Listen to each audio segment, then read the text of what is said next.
Día de hoy es papel de laboratorio en el diagnóstico del sistema nervioso central y meningitis. ¿Cuál es la importancia de este tema? Primero, debemos llevarnos a la mente algunos cinco conceptos importantes de este tema. Número uno es que apenas tenemos el diagnóstico de este, nosotros debemos dar un tratamiento empírico. Y es más, esa fue una pregunta de pasito, el tratamiento empírico. Posteriormente ya se confirma esto con un cultivo después de las 24 horas, pero estos tienden a tener una evolución muy rápida y tener ese compromiso de una estructura tan noble como el cerebro, eso es muy peligroso. Entonces, por ello, el tratamiento empírico es algo muy importante en estos casos. Más adelante vamos a poder verlo con más detenimiento, pero primero explicarles la importancia de esto, ¿no? Entonces, básicamente el tratamiento de esto es de manera empírica, pues para evitar las infecciones. Entonces, vamos a ver un poco acerca de esto. El sistema nervioso central, ustedes sabrán de que eh, en el cerebro nosotros tenemos una barrera hematoencefálica, lo cual funciona, como su mismo nombre lo dice, como una barrera, como un sistema de protección. Y esta barrera puede ser filtrada por virus, por bacterias, por parásitos y por hongos. Recuerdo que en neurología el doctor nos decía y nos hizo aparte cada pregunta, ¿no? Y nos dijo, el sistema nervioso central, siendo protegido por la barrera hematoencefálica, esta puede ser traspasada por virus, verdadero, por bacterias, verdadero, por parásitos, verdadero, por hongos, verdadero, por todos estos microorganismos puede ser invadido el sistema nervioso central, pero va a depender del estado inmunitario de la persona, por el cual es de que por ahí, si el paciente se encuentra más inmunodeprimido, por ahí puede ser más predisponente a las infecciones por hongos, por el estado de inmunosupresión del paciente, de acuerdo a también, por ejemplo, la clase de nadadores que están en contacto constantemente con el agua y muchas veces estas aguas no son tratadas correctamente, no son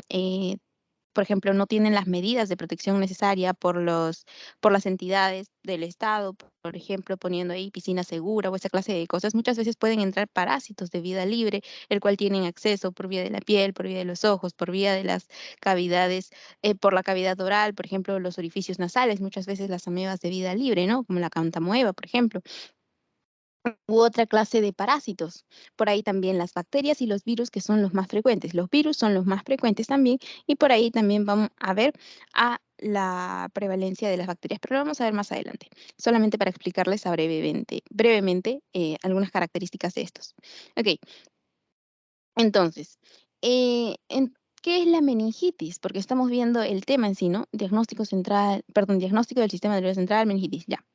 Entonces, va a ser por itis una inflamación y meninges, pues nosotros tenemos que decir, ah, ya, entonces es una inflamación de las meninges. Pero ¿quiénes son las meninges? Ustedes recordarán por anatomía, por fisiología, que nosotros tenemos tres meninges o como era la memotecnia, ¿no? Que les había dicho en un tiempo, el famoso DAP. Ustedes recuerdan cuando se hizo famoso este DAP, ya. Y es porque va de afuera hacia adentro. Tenemos la D por dura madre, tenemos la A por aracnoides y tenemos la P por pía madre. Y aquí entre las leptomeninges, que vendrían a ser la pía madre y la aracnoides, tenemos aquí el espacio subaracnoideo. ¿Por debajo de quién? Por debajo de la aracnoides, por eso su mismo nombre lo dice, ¿no? Subaracnoideo, por debajo de la de esta capa, ¿no? Que es la aracnoides. Y por aquí transcurre pues el líquido cefalorraquídeo. Listo, y también vamos a conocer algunos detalles de este líquido cefalorraquídeo y las características fisiológicas, es decir, las características normales, porque nosotros tenemos que conocer lo normal para poder diagnosticar lo patológico. Entonces, comencemos. Listo.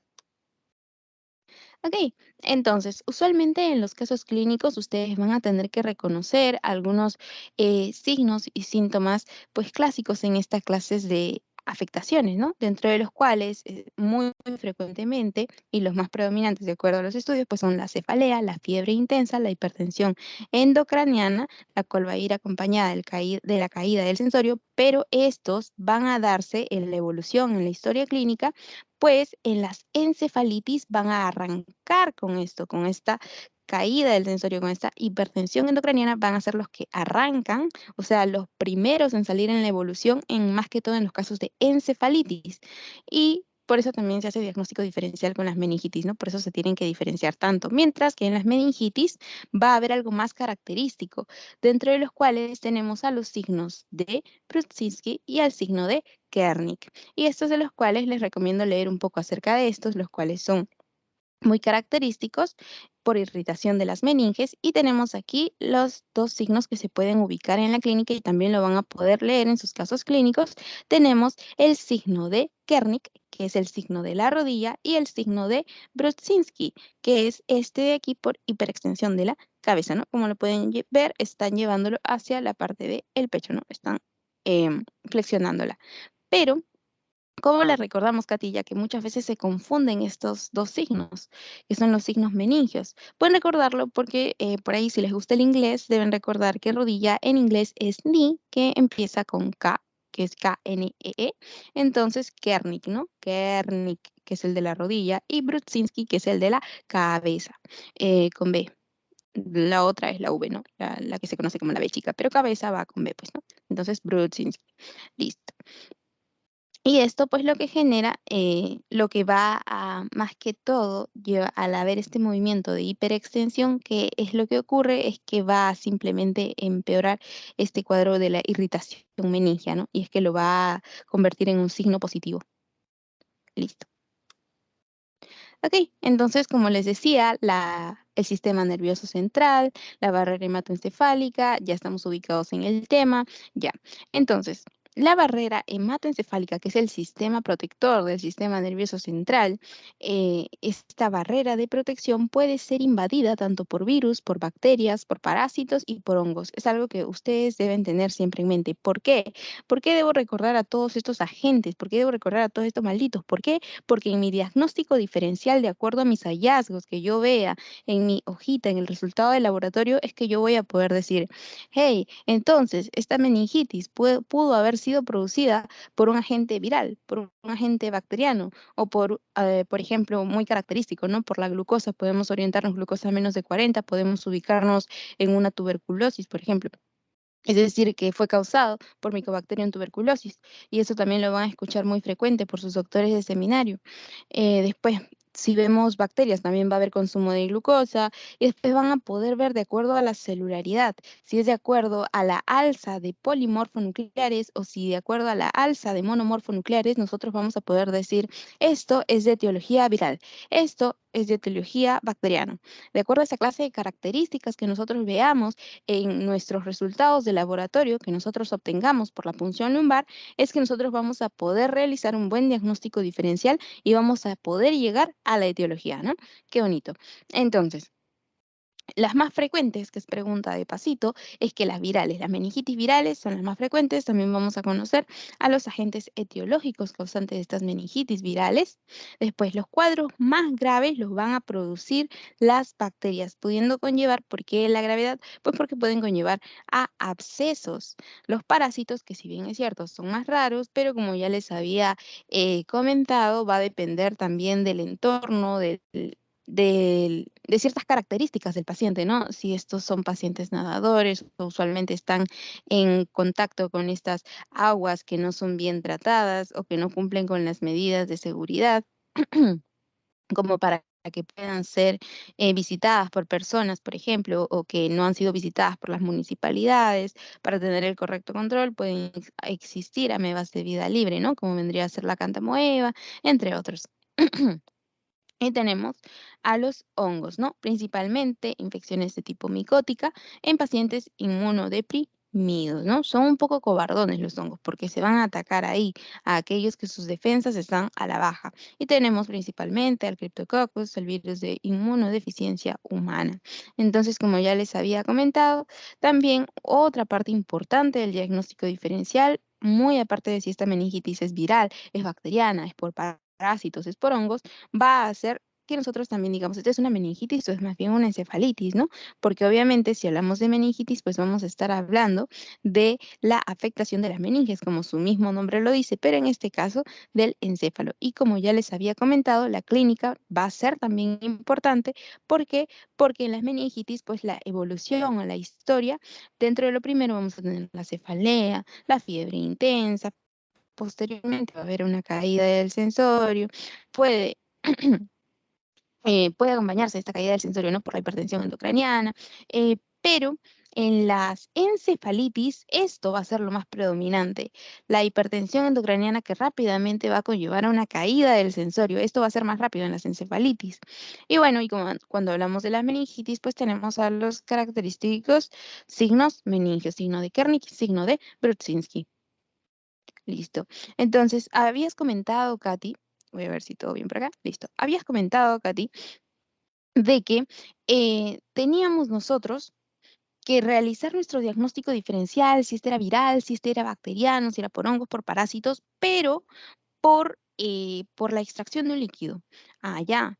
Y resulta de que el líquido para el diagnóstico por laboratorio, pues nosotros vamos a necesitar de de este procedimiento, ¿no? Que es un procedimiento invasivo que vendría a ser la punción lumbar, que consiste con el objetivo de la extracción de líquido cefalorraquídeo para su análisis. ¿Y consiste en qué? Ahorita les voy a comentar. Consiste en la obtención de esta muestra a nivel de L3, L4. Se hace una punción para obtener este líquido y posteriormente en el laboratorio evaluar este líquido de acuerdo a sus características macroscópicas y microscópicas. Aquí vemos a este paciente en decúbito lateral. ¿Por qué entre L3, L4, Katy? ¿Por qué no entre L1, L2, como fue pregunta del pretest? Porque ustedes recordarán por anatomía, por fisiología, de que a ese nivel nosotros, ¿qué tenemos? Tenemos el filum terminale o cola de caballo. Bueno, a esa altura está terminando la médula espinal. ¿Y qué pasa si nosotros chocamos con esas estructuras? Podemos nosotros comprometer el bloqueo de ciertas estructuras. El paciente después va a poder sentir, si nosotros hacemos, obviamente no se hace a ese nivel porque podemos bloquear el movimiento de las piernas, por ejemplo, o el movimiento de otras estructuras, entonces, de acuerdo a donde nosotros hagamos la punción, entonces por eso no es que se recomienda esos niveles, no a L1, no a L2, por eso como medida de seguridad es por debajo de esas, y es por ello de que por acá les pongo. Acá está, entre L3, L4, L4, L5 es más recomendable entre estos espacios. Entre L1, L2, no. ¿Por qué, Katy? Porque a ese nivel encontramos el filum terminale, la cola de caballo, como ustedes deseen llamarla, pero vendría a ser a ese nivel donde encontramos a la médula espinal todavía. Por eso a ese nivel, no. Y más adelante, cuando vean el tema de cuando tengan el curso de anestesiología, van a poder ustedes comprobar esa clase de datos, ¿no? Y van a decir, por ejemplo, el punto de seguridad de niños es todavía por debajo de L3. En cambio, aquí ya estamos diciendo, ¿no? Entre L3, L4, L4, L5, para tener más seguridad. Ahora, ¿qué más nos dicen sobre este procedimiento? Aparte que esto también es pregunta de pasito, es que este procedimiento debe darse en condiciones estériles. ¿Por qué? Porque, por ejemplo, pongamos que aquí, como vemos en contraindicaciones, de que hay alguna infección de la piel, ¿no? En la piel, ¿a qué agentes podemos encontrar? A Staphylococcus aureus, a Staphylococcus epidermidis, por ejemplo. Entonces, o digamos de que este es un paciente con alguna otra clase de patología, no vamos a estar dejando un espacio abierto, ya listo, perforadito, una puerta abierta, una puerta de entrada, pues para algún parásito, para algún microorganismo. Entonces, no puede ser de ese modo. Entonces, por ello, por ejemplo, aquí nos ponen en contraindicación de que haya alguna infección a nivel de la piel. Después también que nos ponen en contraindicación de que haya una hipertensión endocranial.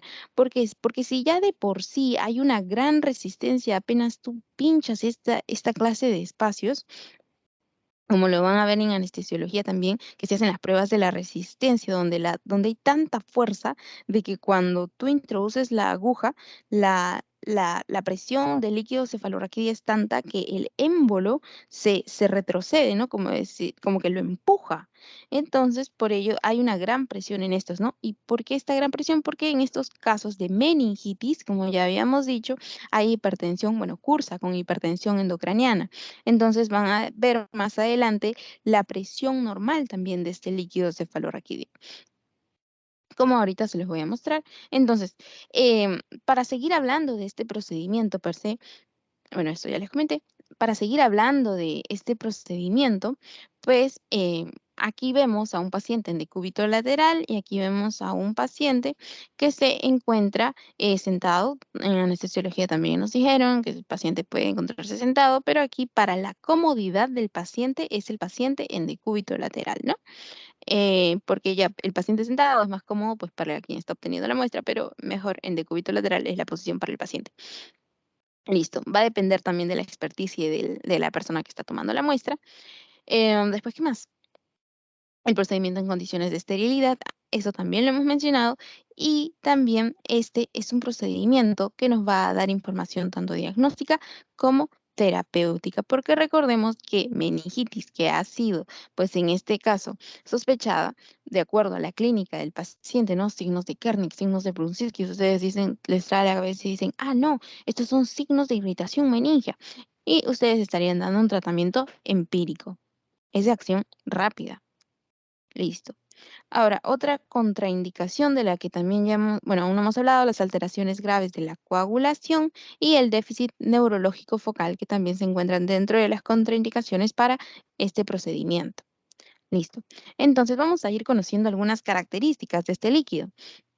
Y para ello, bueno, tenemos que tener algunas generalidades en mente, es de que tenemos que este líquido tiene una producción a razón de 0,35 mililitros por minuto o 500 mililitros al día, que se recambia de 4 a 5 veces al día, está en constante formación y reabsorción, y en los adultos hay un volumen total de 100 a 150 mililitros, en lactantes y niños de 70 a 90 y en neonatos de 10 a 60 mililitros. Listo. Entonces, estas son algunas generalidades. ¿Qué es lo que debo recordar? Que está en constante recambio. Y aquí vemos la circulación de este líquido cefalorraquídeo. Listo. Muy bien. Ahora, ¿y para qué hemos visto de que este líquido cefalorraquídeo se maneja más o menos en estas cantidades? Porque ya que hemos hablado de este líquido cefalorraquídeo, que se encuentra en una secreción activa y en una ultrafiltración constante, nosotros debemos recordar de que este va a estar compuesto por albúmina, por proteínas totales, por glucosa y por lactato, los cuales van a ser marcadores muy importantes para mí al momento de que yo haga mi diagnóstico diferencial, si este es viral, si este es bacteriano, por parásitos o por hongos, de acuerdo a cuál de estos se ve más disminuido, por ejemplo, ¿no? Listo, y acá tenemos los valores normales. El valor de albúmina, aquí tenemos los valores en miligramos por decilitro de 7,7, 25,1, proteínas totales de 15 a 40, la glucosa. Ojo con la glucosa porque es un marcador muy importante. Por ejemplo, y deben tener en mente, ¿no? Deben llevárselo para siempre, es de que glucosa menos de 40 ya tiene que estar en diagnóstico diferencial por ahí la tuberculosis, ¿no? El Mycobacterium tuberculosis por ahí. Después, en niños, este debe ser de 60 a 80, en adultos de 40 a 70 y el lactato de 10 a 20. Ahora, esas son características a nivel de ya del microscopio, perdón, esas son características a nivel de la composición. Mi conejo está mordiendo algo por allá, perdón. Listo. Nosotros tenemos que tener algunas características macroscópicas, dentro de ello la coloración, ¿no? ¿Alguien recuerda cuál es la coloración normal del líquido cefalorraquídeo? Les van a preguntar en su Teams y ustedes van a decir muy orgullosamente, sin dudarlo, el líquido cefalorraquídeo tiene una coloración fisiológica cristal de roca. O sea, es como una coloración incolora, ¿no? Es como un transparente, como un cristal. Mientras que si ustedes ven esta clase de coloraciones, ustedes dirán, esto es ¿esto es fisiológico? No, esto no es fisiológico. Algo está pasando aquí. De pronto, por ahí, si lo ven más rojizo, ustedes también pueden pensar en que hubo una punción traumática, ¿no? O por ahí también de que hubo un aumento en el número de los eritrocitos, porque lo normal es que sea claro, incoloro. Pero por ahí, si lo ven santocrómico, es decir, más o menos de este color, por ahí pueden decir que hubo un aumento de las proteínas o por el aumento de la bilirrubina alguna, y lo pueden ir relacionando, ¿no? Bilirrubina, entonces hay una alteración en la función hepática por ahí. O porque recordemos, ¿dónde se forman estas proteínas? ¿Dónde se forma la albúmina? Pues a nivel hepático, ¿no? A nivel del hígado. Entonces ustedes pueden relacionarlo más o menos por ahí. O si es por que este tiene un color blanquecino, pueden relacionarlo con el aumento de los leucocitos o con por el aumento también de estas bacterias, de estas colonias que se pueden formar más adelante. Vamos a verlo en los cultivos también. Listo. Entonces, debemos saber de que la celularidad normal del líquido cefalorraquídeo debe ser menor o igual a 5 células por mililitro, lo cual también fue pregunta de Pasito. ¿Y por qué debo saber el número normal de células en el líquido cefalorraquídeo? Porque hay algo conocido como pleocitosis, que es el aumento de la celularidad. Entonces, cuando hablamos de cito, pues hablamos de célula, en este caso osis ya por el aumento, entonces pleo ya por muchas, hablamos de el aumento del número de células, ¿no? Entonces hay una pleocitosis en el líquido cefalorraquídeo, hay un aumento del número celular en el líquido cefalorraquídeo, ¿no? Porque lo normal debería ser menor o igual a 5. Y aquí vemos algunas características normales, ¿no? Como el predominio linfocitario, el porcentaje de monocitos. ¿Y por qué nos ponen un porcentaje de polimorfonucleares, un porcentaje de monocitos? Porque dependiendo si es viral o si es bacteriano, se pueden elevar el número de o polimorfonucleares o de monomorfonucleares. Entonces eso es importante. Y miremos aquí, entonces ya conocemos el número o el porcentaje de células que nosotros debemos tener. Ahora, ¿cuándo es que nosotros lo veríamos un poco turbio, no? Entonces, si veríamos un poco turbio, nuestra mentecita debe decir, ah, ya, está turbio. Entonces, lo que yo me puedo encontrar es que puede haber un recuento celular mayor de 500 células por milímetro cúbico, ¿no? Es lo que mi cabecita me debería estar indicando de acuerdo a lo que yo he estudiado, ¿no? Y bueno, si lo vemos por aquí, algunas otras características de acuerdo a cómo nosotros lo vemos. Muy bien, entonces esto era lo que les hablaba acerca del diagnóstico diferencial de cómo nosotros identificaríamos si esta es más bacteriana, si esta es más vírica, si esta es tuberculosa, fúngica o por otra etiología. Pues lo que yo tendría que hacer es conocer las características de estos. Entonces, les había comentado no el anterior, sino hace varias diapositivas que había una presión, ¿no? Por eso también está incluida acá. Si había, por ejemplo, cuadros de una hipertensión endocrinal, nosotros no íbamos a poder hacer esto porque la presión normal en sí ya va de 8 a 20 centímetros de agua. Entonces, eso también pueden tenerlo en mente por si acaso, para que lo puedan recordar esa contraindicación. El aspecto normal es claro, las células menos de 5, no lo olviden, las proteínas de 15 a 45, en este caso lo ponen en miligramos por ciento, y en la glucosa lo ponen en líquidos de cefalorraquídeo normal de 65 a 80% de la glucemia, ¿no? Entonces, de la glucemia en sangre están hablando. Entonces, ahora, ¿qué es lo que yo debo saber ahora que he hecho un recuento de estas características fisiológicas? Yo debo aprender, si bien es cierto, yo veo muchas características en este cuadro, de pronto mi cerebro, no sé si alguno de ustedes tiene memoria fotográfica, ya bien genial, pero para los que no tenemos, o no la hemos desarrollado todavía, pues vamos a buscar ciertas características importantes que nos van a poder ayudar, ¿no? Buscar aquello que resalta o aquello que me pueda decir en una situación de emergencia, esto es donde yo tengo que fijar mi mirada. Entonces, en una bacteriana, por ejemplo, ¿qué es lo característico? A ver, si yo comparo la bacteriana con las demás, encuentro alto, alto, alto, alto, alto. Ok. Después, ¿qué más? Es como que no hay mucho característico aquí. Pero en la bacteriana, en el aspecto turbio, ok, esto va a ser relativo. Después, en la celularidad, miren acá, monomorfo nucleares, monomorfo nucleares, monomorfo nucleares, monomorfo nucleares. ¿Qué es lo que ocurre? En la bacteriana, ¿quiénes se elevan? Los polimorfonucleares. Vamos a hacer un pequeño recordatorio donde habíamos dicho quién salía como a vencer a las bacterias en esta gran guerra inmunitaria, esta gran guerra inmunológica ante las bacterias, nuestra defensa contra las bacterias, iban a salir los granulocitos, es decir, los neutrófilos, los eosinófilos, los basófilos, bueno, principalmente neutrófilos, ¿no? Para la defensa contra las bacterias dentro de estos polimorfonucleares. Entonces, defensa específica para bacterias, allá los neutrófilos se iban a elevar. Entonces, oh, maravilla. Dentro de estos polimorfonucleares, vamos a tener aquí que estos van a elevarse frente a las bacterias. Ah, Katy, no me estaba floreando. Ya, miremos aquí. Por ejemplo, ¿por qué aquí hablamos de monomorfonucleares? Porque en las meningitis víricas, miremos aquí, vamos a la lista donde encontramos a los monomorfonucleares, defensa contra los virus. ¿Y qué tenemos aquí? Por ejemplo, a los linfocitos, ¿no?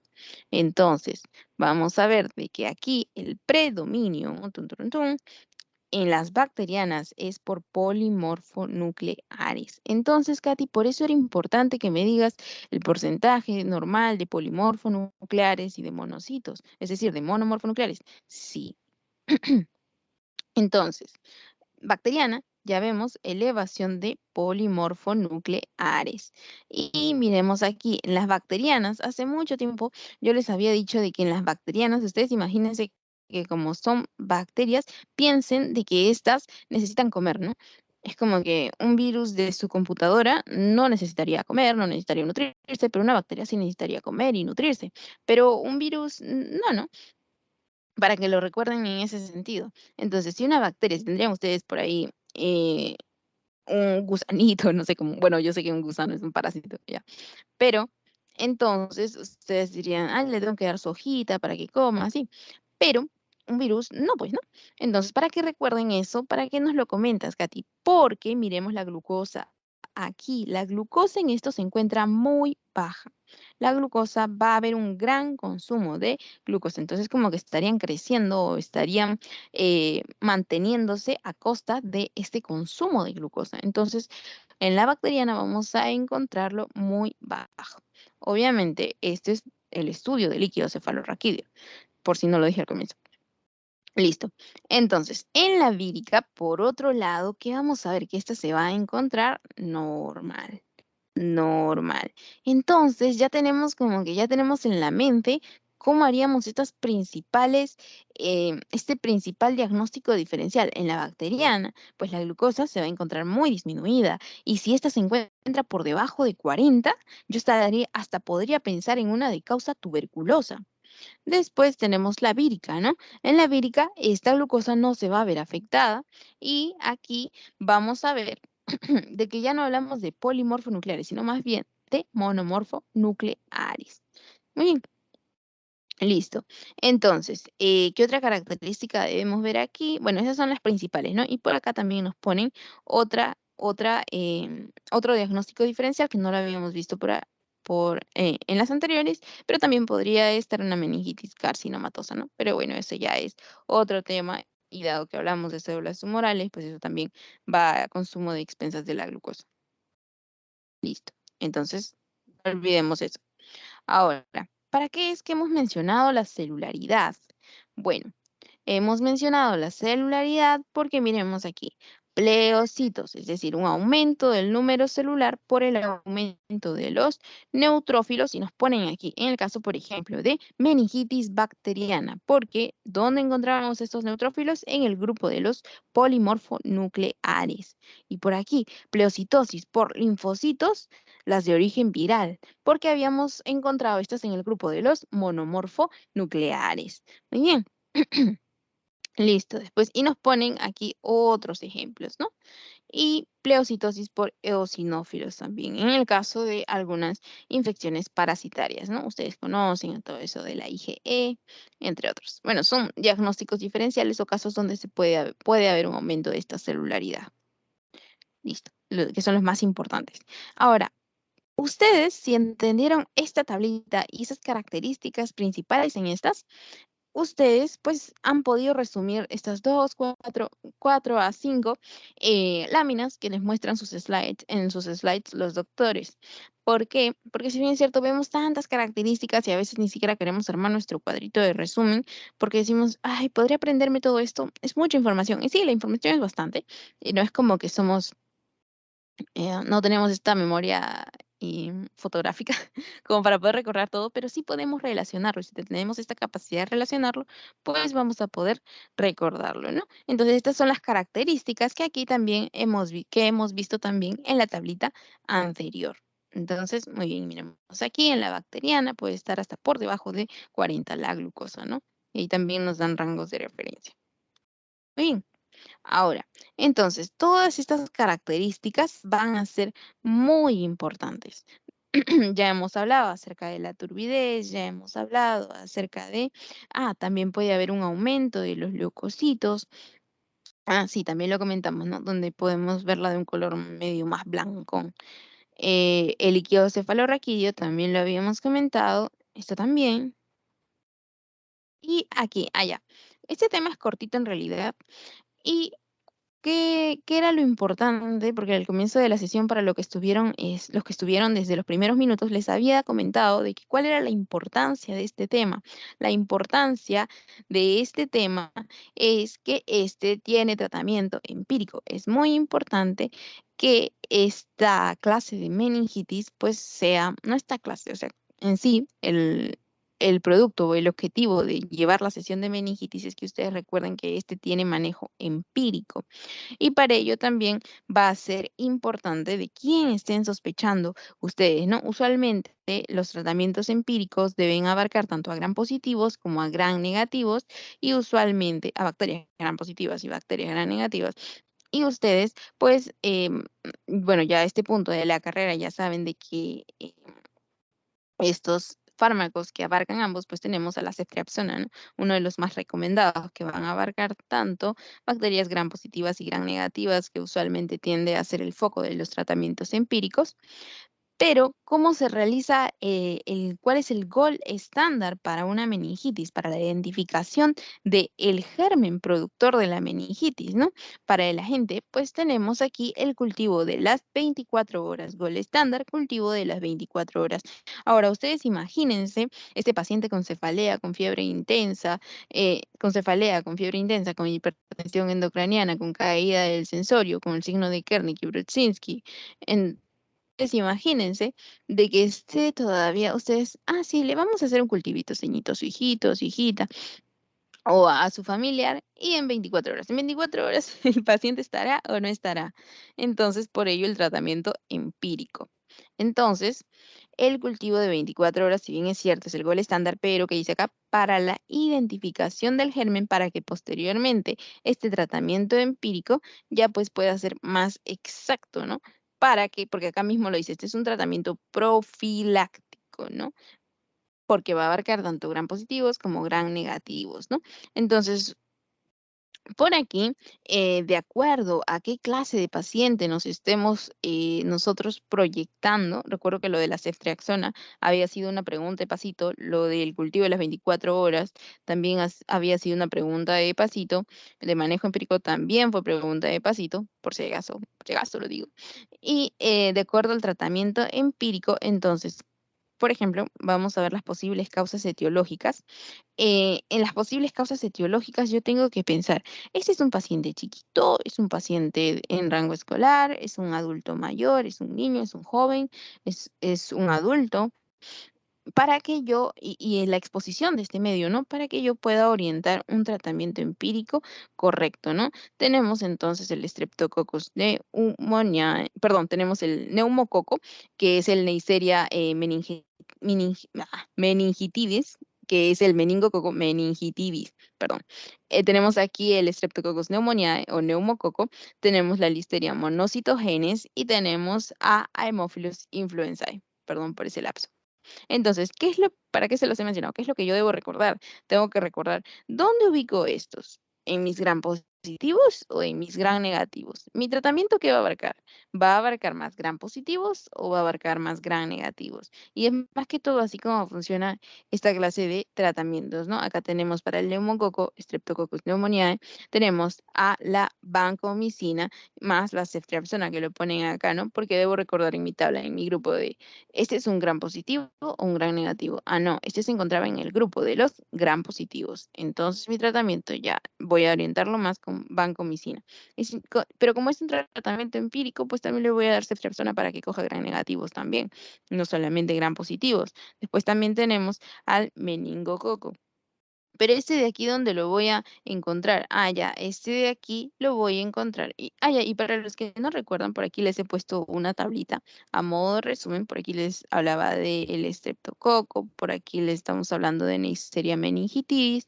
Aquí tenemos el grupo de los gram positivos, el grupo de los gram negativos, pero ¿qué fármaco usualmente abarca tanto a los gram negativos como a los gram positivos y que es muy utilizado en, en los tratamientos empíricos? Pues vendría a ser la ceftriaxona. Después, ¿qué más? Tenemos a la Listeria monocitogenes y al Haemophilus influenzae, ¿no? Listeria monocitogenes, que también lo pueden ubicar en el grupo de los gram positivos, y a otro que habíamos visto acá, el número 4, Haemophilus influenzae, que no lo vamos a encontrar en gram positivos, sino más bien por acá, es este cocobacilo. Listo. Entonces, allá. Y en el caso de una sospecha por Listeria monocitogenes, pues aquí tenemos a la ampicilina. Eso sí, listo. Em, Ahora, sí, ¿quieres? Ah, bueno, está bien, estamos bien con la hora. Entonces, ¿qué es lo que yo más debo recordar también? Aparte de la categorización de estos, o sea, si este es un gran positivo o un gran negativo, también lo que yo debo recordar, aquí están los que les había comentado, tan, tan, tan. Aparte, lo que yo debo recordar es en qué pacientes debo pensar, en qué no. Por ejemplo, si es un paciente de 0 a 4 meses, y se los pongo no de puro hobby, sino porque la doctora también se los había puesto en un slide, sino que de 0 a 4 meses más podría yo pensar en una Listeria monocitogenes, ¿no? Y ya habíamos visto, entonces mi tratamiento empírico en este caso sería más una ampicilina. Y habíamos dicho de quién estábamos hablando, de un gran negativo, pero resulta de que para este gran negativo, tampoco para meterle tanta farmacología, es que la ampicilina es muy buena para la Listeria. Ahora, después aquí, de 4 a 12 semanas, de 4 a 12 semanas, pues más estaríamos pensando en un Haemophilus influenzae, pero aquí también hay otros, como por ejemplo también el Streptococcus pneumoniae, Neisseria meningitidis. Y aquí de 3 meses a menos de 18 meses podríamos estar pensando más en una Neisseria meningitidis, ¿no? Causante de esta meningitis. Entonces aquí en el grupo de los mayores de 10 años. De 18 a 50 años tenemos aquí al Streptococcus pneumoniae, ¿no? Y en mayores de 50 años tenemos a Listeria monocitogenes. Entonces, Gati, Listeria va a estar en los dos extremos de la vida, como lo pueden ver aquí. En mayores de 10 años, Neisseria meningitidis, a modo de resumen, de 4 a 12 semanas, Haemophilus influenzae, y de 18 a 50 años, un Streptococcus pneumoniae, ¿no? Entonces, estos de aquí vendrían a ser los agentes bacterianos más frecuentes en estos grupos etarios. Listo. Y aquí, como pueden observar, también les hacen un recuerdo de bacteriología. No, eh, había un curso en el que llevábamos esto, en el que debemos recordar de qué clase es cada uno de ellos, pero en sí, por cultura general, pues todos debemos conocer este cuadrito para poder hacer la distinción correcta entre los gram positivos y los gram negativos. Entonces recordemos que los gram positivos, su tinción va a ser más medio lila, medio azulada, mientras que los gram negativos son más rosaditos, ¿no? Entonces estos de aquí, como gram positivos, pues tienen una mayor tinción por su composición. Al tener una pared más gruesa, al tener una pared más reforzada, pues la tinción de gram va a poder captarse con mayor precisión, con mayor adherencia, mientras que en esta de los negativos la tinción es más pálida, es más tenue, porque pues su composición va a ser más delgada también, ¿no? Entonces la adherencia de la tinción también va a ser menos. Esta se quedó media rosadona y está medio azul violácea. Listo. Y esto es básicamente en el tratamiento empírico para abarcar tanto a los gram positivos como a los gram negativos. Aquí estoy poniéndoles a modo de resumen que aquí tenemos tanto Neisseria meningitidis, Streptococcus pneumoniae, tenemos aquí a Haemophilus influenzae, a quien tenemos a Ceftriaxona.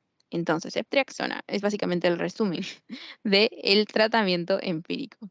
Y excepto en el caso de Listeria monocitogenes, ¿no? Que habíamos dicho de que esta va a estar más atacando a las personas más inmunocomprometidas, como a los pacientes en las primeras etapas de la vida, así como también a personas ya adultas mayores, ¿no? Entonces, como más de 50 años. Entonces tenemos aquí ampicilina que es más para Listeria. Pero, por otro lado, tenemos a nuestra querida y siempre confiable ceftriaxona. Muy bien. Entonces, chicos, esa sería nuestra última diapositiva, nuestro último slide. Ha sido un tema bastante corto. ¿Tienen alguna duda, alguna pregunta? Estoy aquí para contestarles. Si no, pasaría a pasarles.